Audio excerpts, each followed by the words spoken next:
back inside Romney Stadium. Logan, Utah State, very dominant performance. Let's head down to Brooks Hansen, who's standing by with Coach Anderson. Thanks, guys. Here with Coach Anderson. Coach, your defense gives up a pretty big drive, and then you force the turnover. You had to be happy about that. Will Davis, another interception. Talk about that first half. That was a big swing. We went down and scored, and obviously, and they drove it right down the field on us, did a nice job executing, and we made a big play in the red zone again. And, really, players make plays, players win games, and he's a tremendous player. All right, thanks, Coach. Good luck in the second half. Guys, back upstairs. All right, thank you, Brooks, and Coach Anderson. Leading by several touchdowns. So we have a look at the Casual Oxygen halftime stats. And boy, that total yardage really stands out to you, but it's the 13 of 15 for 211 for Chucky Keaton, making every play in the first half, it seemed, for this Utah State offense. And give the defense credit, they kept Texas State out of the end zone. Aggies got started. Quick strike to Reynolds. Bartlett on the screen. Chucky Keaton making all the right reads.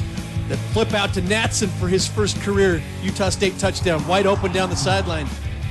And then the big one down to Jacobs on the near side, making a play. Utah State clicking on all cylinders here in the first half. Pat Macy. Third time Utah State has held an opponent scoreless in the first half. Pitched another shutout here so far is underway here in the second half, and a chance for Texas State to get something on special teams. They've been bottled up thus far. Returned out past about the 26-yard line. And Rutherford.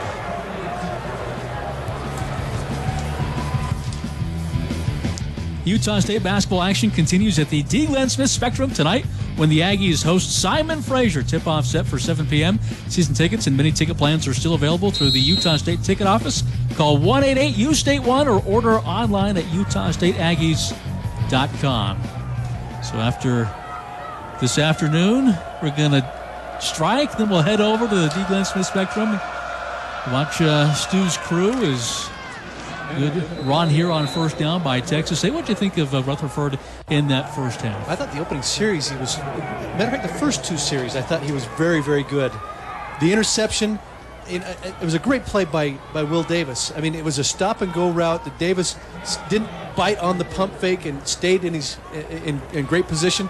It was just a great play by Will Davis. I thought Rutherford, though, was pretty good on his feet, and he was better than I thought he might be through the air. He was 7 of 13 for 65 yards in that first half.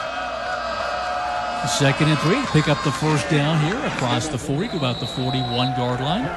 He's able to move the chains here, and it's Franks with the rush and Sweet with the stop. And they did have 8 first downs in the first half, and they kept the ball for almost 17 and a half minutes. So, they won the time of possession battle, but as we've come to learn, that's not a very relevant stat when you're talking about Utah State. Doesn't matter anymore. In that quick strike offense. And here's where I've seen Rutherford be very good. These quick passes, the hitches, the outs, been very accurate. So I've been impressed by how he's played. Where they have struggled is on third down conversions, and then they had the penalties. And I thought Coach Franchione, that we saw him a second ago, was very pointed going to the locker room. Don't do those things. Yes. Yeah. Benjamin Aisha now with 5 catches, over 40 yards. Rutherford option play. Going to toss to Franks. Nowhere to go. Going to be a tackle for loss for that Utah State defense. McKay Brady coming in as the top tackler on this Utah State defense, coming in with 74 tackles. Great play by McKay Brady. He's got the option, man. He had to defeat the block. You might be able to see him here coming from the safety position here, and he beats the block right there and makes the tackle on the option. Had to play downhill, downfield, and that's a tough play to beat the block and then get to the pitch man. Texas State 3 of 8 on first downs in that first half. Lawson almost got this one. Sam a couple weeks ago almost had an interception against New Mexico State, simultaneous possession, but that was close. And this is the area that you talked about. Utah State's so good on third down defense, and Texas State has not been able to convert enough on third down offense. Only 3 of 8 in the first half. Will Johnson nearly blocked. Cam Webb, fair caught at the 9. 12:28 left, still 35-0. First possession, Utah. Chucky Keaton had 4 touchdown passes in that first half to give him 23 on the season, and now 34 in his brilliant career. Tied 6th most all time with Eric Hipple, former NFL guy, recently inducted to the Aggie Athletics Hall of Fame. Here's Williams up to the 14. One of the things we haven't talked much about in that first half anyway was how good this Utah State offensive line has started to gel. The Wimpy brothers, Tyler Larson, who really doesn't practice at all during the week because he's been battling a bad back. As a matter of fact, all these guys banged up, trying to get healthy, all of them nicked up. Caught by Reynolds, good for a first down, another catch. Markosian, Schultz, these guys, they started the season maybe just a little bit shaky as this offense was starting to develop. The BYU game, only 3 points on the board in that game. But then over the last 3 games, as this team has gotten into WAC play, it seems like they've just started to gel, playing with tremendous confidence. They send Bartlett out. And now timeout called by Utah State. The 11:32 left in this second half now. And we'll take it with them. Back to Logan after this.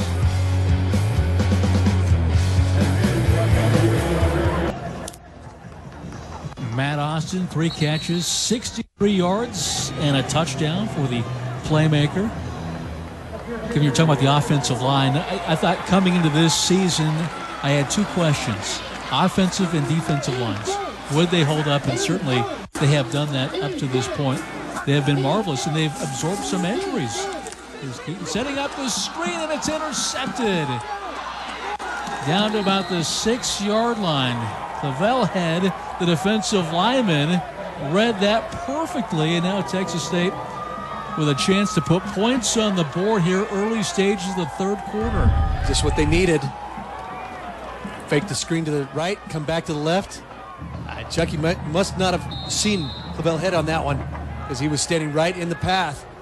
And if Clavel Head's not there, I think they had this one blocked up pretty well. It could have gone for big yardage. As it stands, Texas State in business with an opportunity to get some points on the board, and now a quarterback change coming in for Texas State. Tyler Arndt, who really was in the battle with Rutherford at the beginning of the season for the starting position. He started the last 2 games of the finale last season because of an injury to Rutherford. It was pretty heated.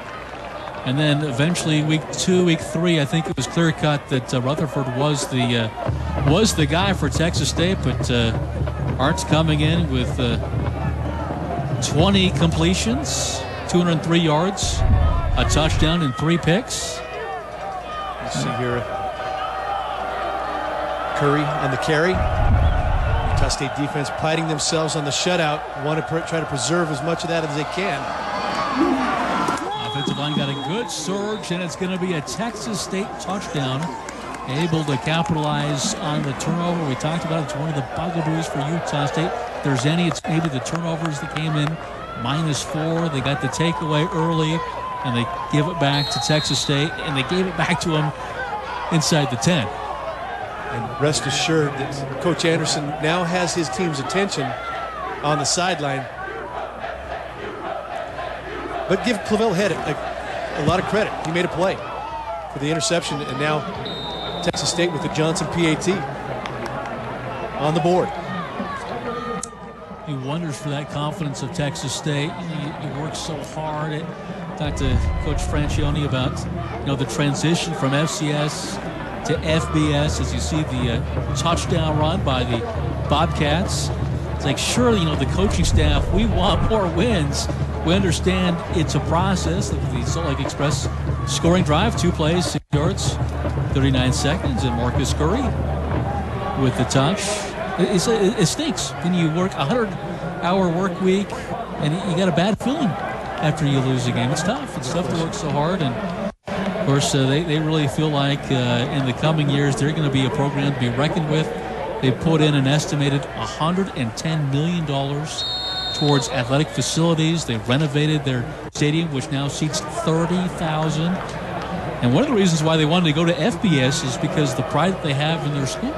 They figure it's one of the up-and-coming schools, and if you play on an FBS level, more attention is brought to the university.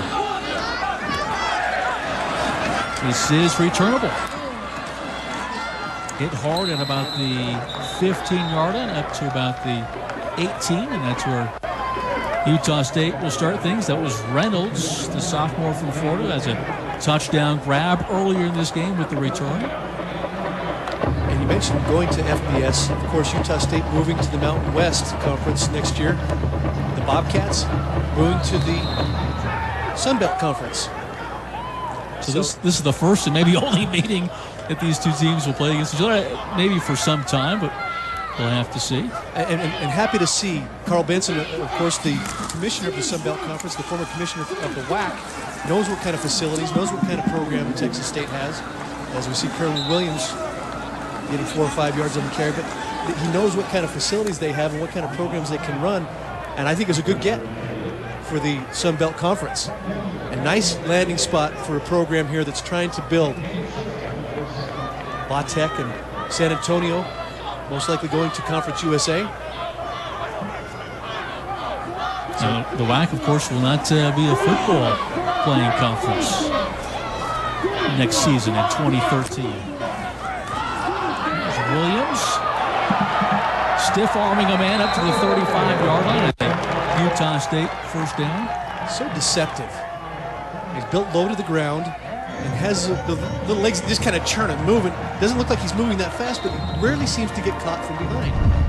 And great patience in the hole here as well. Watch, patient, and then burst to the outside. And really, Morris uses the sideline to get leverage on Williams to get him to the out-of-bounds mark. Kerwin over 100 yards rushing today, 106. That's Cameron Webb with the catch, has another first down into Texas State territory. 9.5 remaining here, third quarter. So he's, speaking of Kerwin Williams, going back to Williams, close to breaking 1,000 yards here on the season. Just short of it right now. Another good carry or two, and he should get there. And I like the confidence coming back out. It's a tough throw from Chucky Keaton. Put it right on the button. Williams again off that far side. Picks up a couple. It's always one of those big barometers whenever you can have a running back rush for 1,000 yards. Gets up gingerly here. You see 15 from 106. Heading out, hopefully get a chance to see him and set that mark in front of the home fans. There's a little hitch in his giddy up there as he goes to the sideline. 2nd and 8 now from the 44. Keaton. He's going to run it himself. Able to get out of bounds at the 42-yard line. With his feet, what he does is he avoids a lot of punishment, a lot of hits, because he's able to be elusive. Puts his team in a position now to convert on 3rd and 5. Had Austin on a sort of a hook route. Austin didn't see who was behind him and couldn't find some open space for Keaton to get him the football. Keaton now 6 carries, 40 yards, and that touchdown. Bartlett in motion. Keaton has time. Going to try to run for the first down, and it's going to be close. Depend on the spot. Big hit here. But I believe that he, and you can see also gets right back up, showing some toughness. Knew that he needed to take on the hit that time to get to the first down sticks. He's a smart player. Really smart football player. And what I like is he hasn't let the interception affect his confidence. You saw right here, absorbed the hit, a big hit at the end, but got to the first down marker to keep the drive alive. So Morris, the field corner, coming in, helping on the stop, play action. Lines up, and it's complete, looking to go to Austin over the middle. Had Jacobs on a deep post route, and then dragging underneath was Austin. I think this may have been a mistake from Chucky Keaton because I think he had Jacobs open on the post route on the deeper of the two routes, but decided to check it down to the shorter route to Austin and just overthrew him. 7.5 to play, third quarter. 2nd and 10 for Utah State, leading 35-7.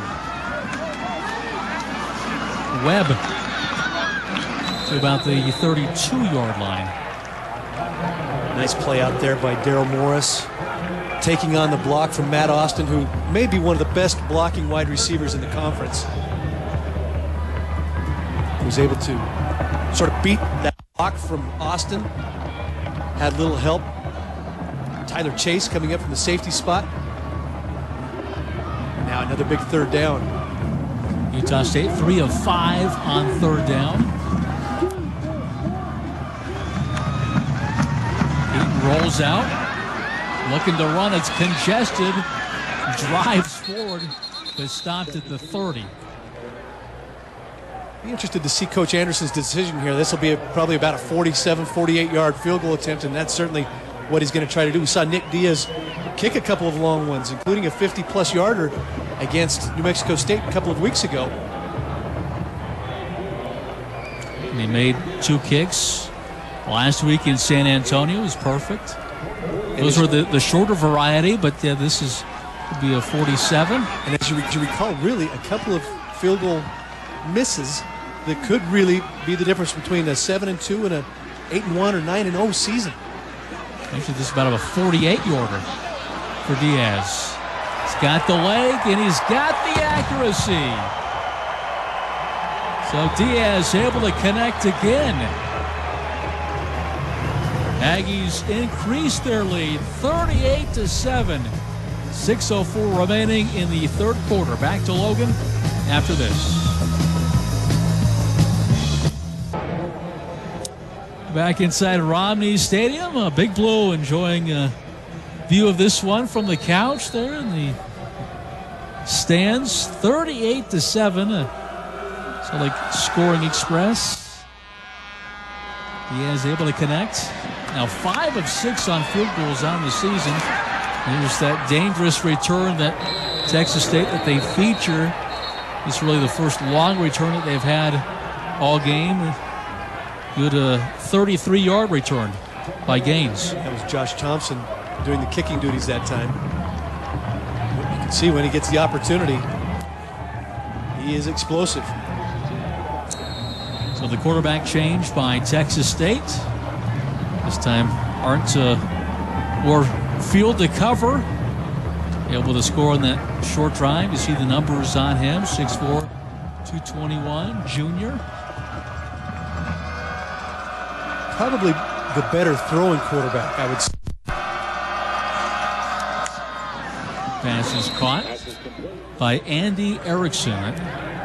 See if they get him more involved. Last week, 4 catches for 53, but he came in as the team's top receiver. Of course, they've lost Isaiah Battle. They're hopeful to get him back next week against Louisiana Tech. We understand that La Tech and Texas San Antonio, a bit of a tussle at the end of one. La Tech not exactly over-impressive a week ago against New Mexico State, winning 35-14. So perhaps the scoring coming down a little bit. Still very early, though, in that Texas San Antonio game. Here's Arndt. Well, there's just nowhere to go against this Utah State defense. Third down now coming up for the Bobcats. As we close in on 5 minutes, Jake Dowdy. I wanted to show you this. Arndt right here in no man's land when you turn the wrong way. Watch this. Where's my running back? Where's my running back? No dive man. And I think the dive man may have missed the assignment there. That is a lonely feeling when you're holding the football out there, expecting somebody to take it from you. And you start saying, please, somebody take it. If he'd have carried it out, he could have still run the option play, but he decided to tuck it and follow his back to the left. 3rd and 4 for Texas State. Heard some whistles. We got a delay of game penalty. Boy, on 3rd and 3, 3rd and 4. Delay of game offense, 5-yard penalty, remains 3rd down. That's what Coach Franchione's telling Arndt is, hey, one of your primary responsibilities, you've got a play clock right down there in that north end zone. That's your responsibility. You've got to keep your eye on where that clock is at all time. And now you're in 3rd and 9, and he's not really your running option quarterback, so you expect to throw here. Confusion on personnel, shuffling guys in and out. That's what the Bobcats do here on the 3rd and 9 as we approach 4 minutes in the 3rd quarter. Low snap. Pressure coming by Will Davis. He just pushes Arndt and just going to throw it away. So Davis had an opportunity for a sack. Doesn't wrap up. No, that's one where you've got the shot. Go ahead and wrap it. Instead of just trying to push him. I think he may have thought that Arndt was going to unleash the pass. Watch him just push him right here. Pushes him instead of wrapping him up. And Arndt's a big kid, 6'4", 221. Gets out of the sack and throws it away. But the penalty certainly hurt Texas State again. Webb calls for a fair catch and makes it. Penalty marker down at the 31. Sort this out. You saw Utah State, no penalty yardage so far in this game. It's been very clean on their end. That one interception to set up Texas State's only score. Let's check the penalty here.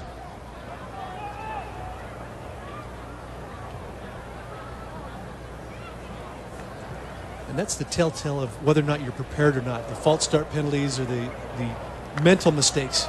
And so far, Utah State, very clean. Holding return team number 6. That penalty is enforced from the end of the kick. 10 yards.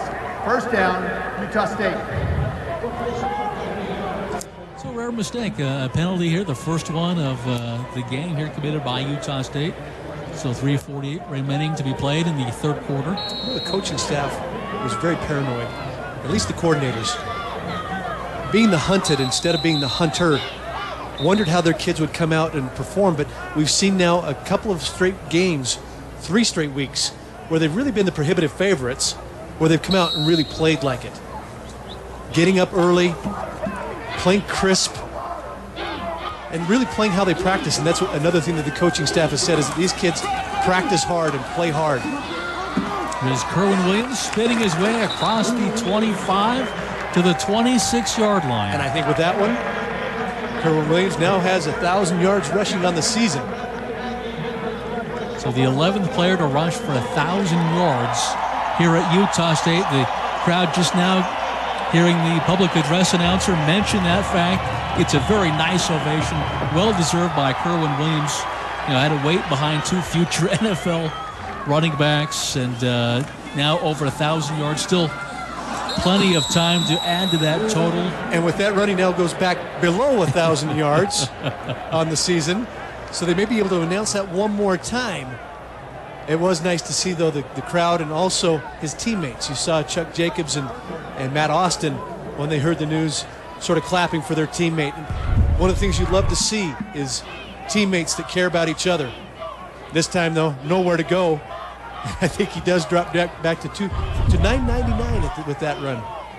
Still has 3 games remaining, so he can certainly put up some very impressive rushing totals. And he doesn't get the ball a whole lot, but he makes the most of it, that's for sure. Timeout called by Utah State, wanting to talk things over on a 3rd and 4 from the 24. Uncharacteristic 2 timeouts called on offense here in the 3rd quarter from Utah State. Both of them by Coach Anderson and the staff. Not sure if their formation was not correct, if the play call wasn't what they wanted, but that's really uncharacteristic that you burn your timeouts this early in the half. He's been very good at preserving those timeouts at the end of halves, so you've got the ability to get the football back or to drive, depending on if you've got the ball or not. So uncharacteristic here in the 3rd quarter to burn 2 of those timeouts.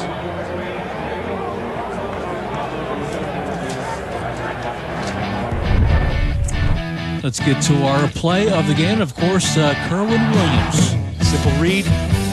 Gets to the outside. Great block from Travis Reynolds to spring him down the sideline for a 60-yard gain that ended up in a Utah State touchdown. And here you see, moving those legs, it doesn't look like he's running very hard, but rarely gets caught from behind. of the game by GNC. This is Natson underneath. Good for a first down across the 30 to about the 31-yard line. So Natson already with a touchdown reception this afternoon, adding to his total. The 5'7", 145 freshman out of Oakland Park, Florida. Good play call. Little wide receiver bubble screen. Got blockers out in front, and that little guy is a scat back. Hard to find. Keaton going to take it himself. Trying to get to the edge. Nice play made. Texas State. That was Chad Moncoeur out there from the safety position. I thought Chucky should have cut inside on this one instead of getting to the outside. Had Tialavea ready to make a block. You can see Tialavea on the outside, but Chucky got to the outside instead of cutting it back inside the block. Moncoeur, a transfer from UTEP. Keaton again. This pass incomplete, looking to go to Webb on this near side. So I thought he played almost as well as you can play in that first half. Here in the second half, the interception that led to the Texas State touchdown, an overthrow on the previous possession, a little bit of a misread on the option, and then an overthrow here. So Superman sort of coming back down to earth just a little bit here in the third quarter, but he is certainly playing at an all-time high level at the quarterback position for Utah State. Yeah, certainly in the conversation of the WAC Player of the Year. Texas quarterback Cameron also putting up eye-popping stats. It's been a while since he's thrown an interception. Keaton goes deep ball. He's got Austin out there. Austin makes a tremendous catch inside the 10-yard line. The playmaker has done it again. He may be as good as anybody in the country at the jump ball situation for two reasons. One, he finds the football. Two, he goes up with a strong, I think Coach Anderson calls it a strong-handed catch. And this is just, as you said, a playmaker going up and making a play. Seeing where the football's at, out there against Morris one-on-one, and just making a play. What a great grab and run down the sideline. Another explosive play, good for 61 yards. Fourth 60-plus yard play of the game for this Aggie offense. Keaton with time. Overshoots Williams. Austin now 4 catches, 124 yards in that touchdown. That's something that Coach Matt Wells told us at the beginning of the season, that they were going to take more shots down the field for Matt Austin. Targeted maybe 6 or 7 times down the field a game. And we can see that in this game. The down and distance, the field position has dictated how many shots they've actually taken. But that is his second 61-yard reception of the game. And this particular play, the previous play, I think Keaton thought Williams was going to keep running to the flat. There's Kerwin inside the 5, trying to win the quarter as we're ticking down to inside 50 seconds now to play in the third. And once again, he's over 1,000 yards. Twice in one game, he's gone over 1,000 yards. And the 11th player in Utah State history. And you called it. I thought it was a good call. 2 guys in front of him over the past 3 or 4 years, Robert Turbin and Michael Smith, both now playing in the NFL. He got his opportunities, made the most of his opportunities, and of course this year making all the opportunities. Third and goal, pressure coming. The pass is caught by Bartlett. Close, the ball came out. They're going to say he's down at the 1-yard line with 13 seconds. Now, do you try to go for this, or do you work in your field goal game? I think you got to go for this one. Now, he's going to have the quarter break, I think, to ponder this one as the clock shows triple zeros. One more look at the Bartlett catch and the effort. A little bit short. 38-7 when you come back. Fourth quarter action here from Romney Stadium. Back to Logan after this.